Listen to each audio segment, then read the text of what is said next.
Can you imagine from Yaya Center to GPO ulipishwa 60 shillings? Wewe ni mtu uko na familia. Utajua utanunua mafuta ambayo ni 112 shillings. Utanunua mafuta ama utapeleka mtoto shule ama utalipa rent. Mimi nimetoka Mbakasi mpaka Runda. Imenipea 320.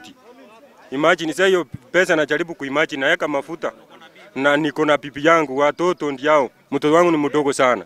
Anataka pesa, masomo, pikipiki ni ya roni, bado nalipa. Ukiona hii helmet imeshika kwa mkono hapa. Walinidanganya ati hii kupata hii kukuwa member wao ni ndio nipewe hizi helmet. I had to pay a deposit of 1250. Then wananikata shilingi 6000 kwa app kila siku. Zote pamoja zinafika ngiri 7250. Alafu makosa ikipatikana kidogo anakuambia rudisha hizi vitu. Na umelipia. Jameni mbona tunaumizwa? Enyewe mavijana tunangangana venye tunaweza mazee.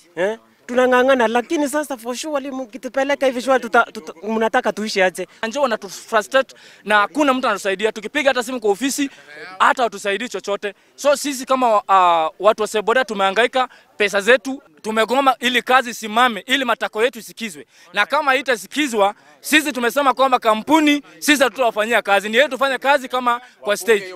Ama kampuni ifungwe tu juu ya mtu tetei. Kazi yenu mnataka tuwatajirishe na sisi wananchi wa chini tunaumia. Kwa hivyo msikie matako yetu kama mwezi sikia.